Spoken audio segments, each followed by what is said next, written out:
Hi guys, it's great to be back. This is week 8 of the macroeconomic overview series, and like I said, we were all in exams, and now the exam season is over. So yeah, it's pretty exciting to be back. Um, and yeah, as usual, there's a lot of news to get into. So let's begin. So first, I'd like to talk about the news in the Americas. So I'd like to start off with inflation in the U.S. and how it's cooled down in the past few months, but it's still the inflation rate still remains high. So yeah, inflation rate right now is currently at 6.4%. So it has cooled down a little, but it's still a very high rate. Because the target rate is 2% for the US, and so this is something that's very concerning.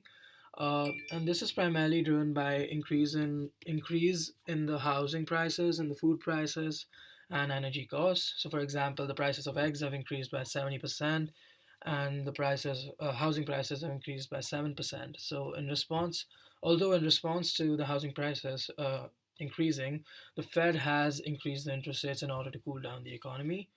One positive thing for the U.S. is the employment rate and that's actually been increasing in the past few months, and that's what's actually keeping them afloat right now and not tipping them into recession instantly.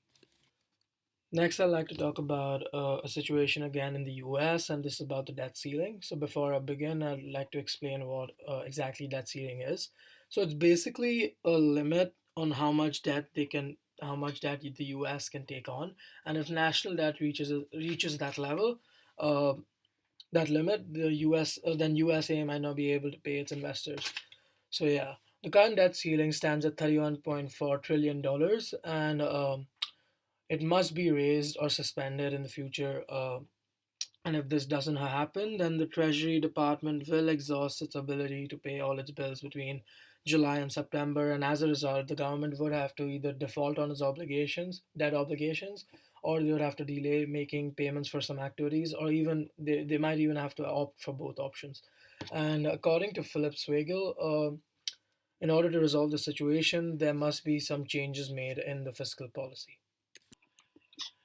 Okay, so majority of the news in the past week in the Americas was about the U.S. and it was about inflation in the U.S. and the debt ceiling, and these two topics have been covered in this video. So yeah, thank you guys so much for watching. I hope you found it informative and learned a little something as well. And yeah, I'll now see you all next week.